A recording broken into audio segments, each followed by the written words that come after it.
The Broncos, 7 straight years of no playoff appearances. Chris, the longest drought for any Super Bowl champion. They won Super Bowl 50. They haven't been back to the playoffs since then. They have been bad since then. They have had issues, all sorts of problems since then. Right. Now the issue is they fired their head coach, and they've got a quarterback that they can't easily move on from because of the havoc it would wreak on their salary cap. So yesterday it was both Greg Penner, the CEO, and George Paton, the GM, meeting with reporters. They had their opening statements. They answered questions. One of the questions was whether or not Russell Wilson is fixable. Here is George Paton, the man who traded for Wilson and paid Wilson on that topic. We saw flashes of Russ this year. You know, Russ even said he didn't play up to his standard, but the first half of the Chargers game, the first half of the Raiders game, he finished strong. So you can go through the season that you do see flashes, and he'll be the first one to tell you he didn't play up to his standard, didn't play up to our standard. He needs to be better. I don't think we made a coaching move based on Russ. That wasn't what it's all about. That's not why we're getting a new coach to turn around Russ. It's about the entire organization. It's about the entire football team. It's just not one player. It's not whether Russ is fixable or not. We do believe he is. We do. What an endorsement that is for Russell Wilson if he's listened to that press conference. Gee, boss, thanks. You think I can be fixed? I didn't know I was broken. See, that's part of all of this. That's part of the challenge for the new coach. First, you got to get Russell Wilson to look in the mirror and realize where he currently is in his career and what he needs to do to change it. Of course, he's going to say it's not my fault. I can still play at a high level. It's all these people around me. It's the coaching staff. So Russ is going to be happy with this until the new boss shows up and maybe talks tough to him. But I really do think, and we know what they say publicly and what they say privately is often two different things. Chris, I think that one of the top priorities here is to find somebody who has a plan that they believe will work for Russell Wilson. How can that not be the most important topic that's discussed at every single interview they conduct? Yeah, I would agree with that. I mean, again, I don't think he's wrong in everything he's saying there. There's a number of issues, but that's going to be the number one topic any head coach comes in for the interview process. It's going to be the number one thing talked about. Again, it's $250 million. It's the quarterback position, which we know is the most important position in the sport. And then this is also the top investment you have in your football team, not only financially, but the other assets you gave away through the trade too. So that's why you need to make it work. And it has to be the number one priority. And I would think that's going to be a big part of conversations and the interview process, and why I would think, again, that they go the offensive route for a head coach with this situation. This was the biggest topic talked about last offseason, Russell Wilson. He comes to your team, you're supposed to be in the Super Bowl conversation. They weren't in the playoffs for 6 years. Everybody just about in the business, whatever, put the Broncos in the playoffs this year. Why? Because of Russell Wilson. And, George Paton and everybody, yeah, there's problems with the Broncos, but as we've discussed before, too, I mean, he's the biggest problem.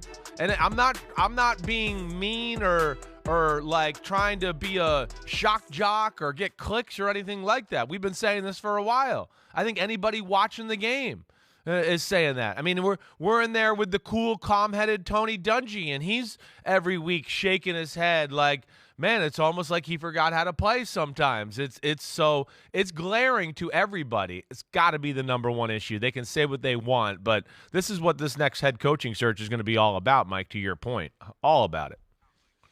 I can't remember whether or not you and I talked about this yesterday morning. I think this is something Miles Simmons and I discussed on Monday afternoon following the news that Hackett was out. Right. If, Chris, and the more I think about it, the more I think it was a Monday topic, if you had the ability, setting aside what we gave up to get him, setting aside the $50+ million he's already been paid, setting aside the remaining guarantees, setting aside the cap consequences, if you could just move on from Russell Wilson now to a new quarterback, would you? Yes, I think I would. Would you?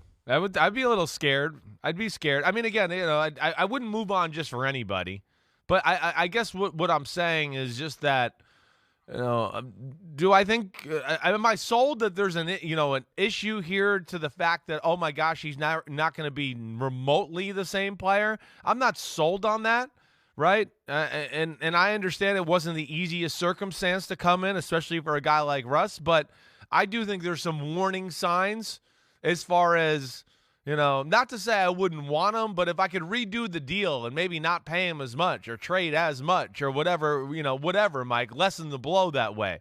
Because I think between, the people skills in the locker room, that's been confirmed an issue, I think, here in stop number 2.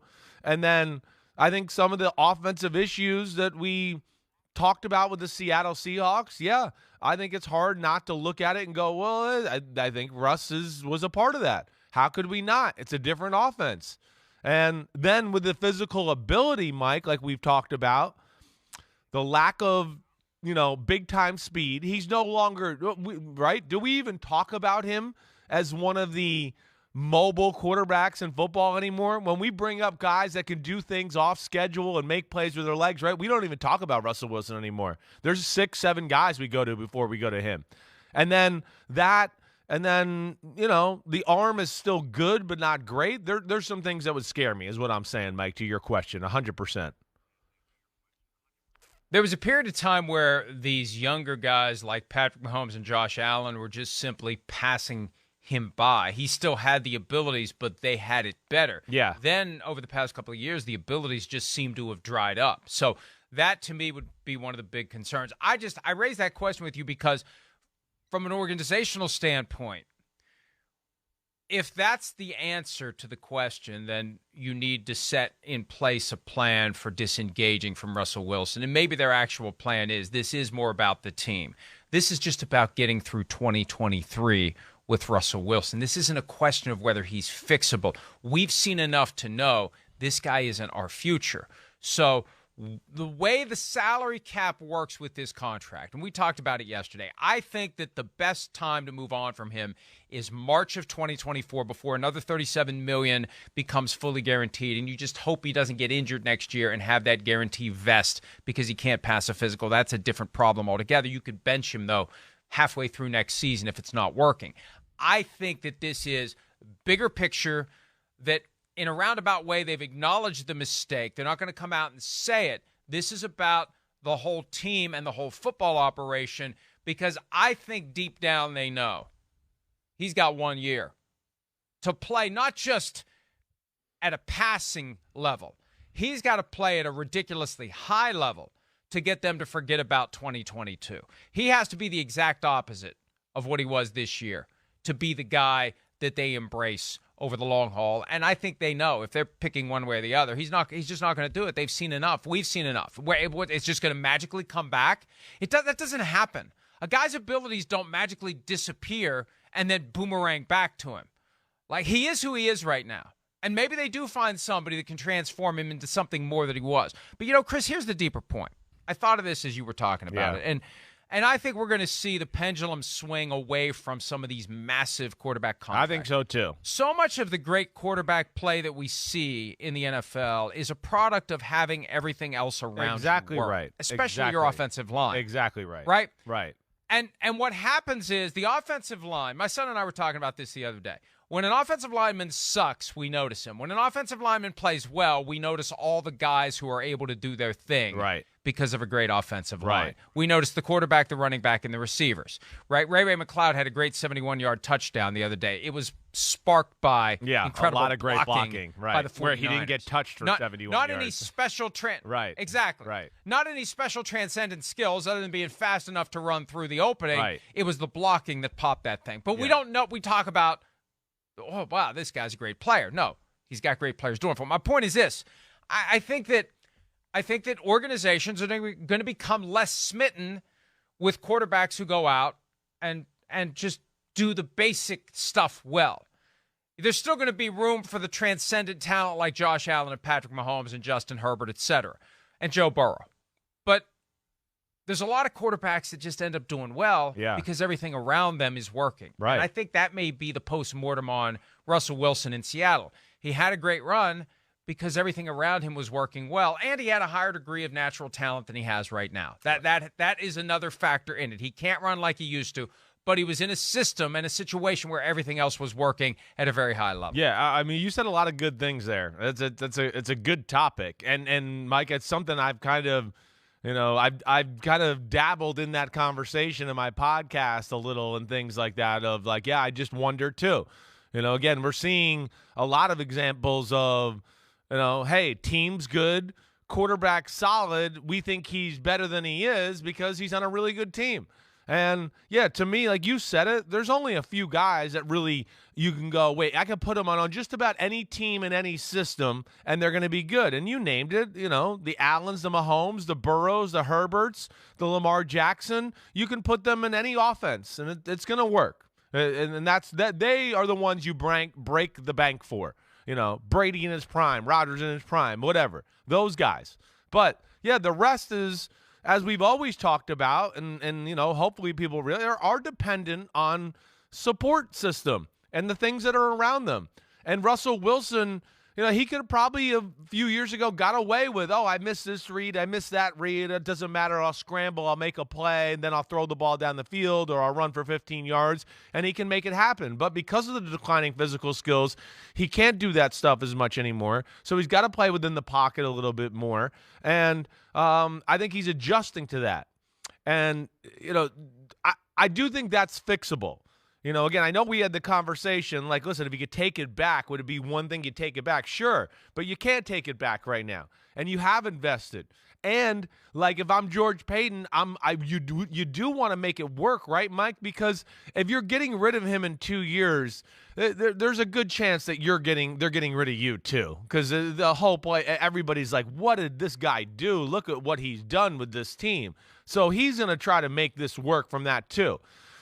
I'll go back to something you've said a few times, when you brought up Sean Payton they just got to find the next formula and way that works for Russell Wilson now, this age, where he is mid-30s, and find the team and the players around him that can support the way he plays now to justify everything they gave away from him. He's still, got some top-end qualities. There's no doubt about that.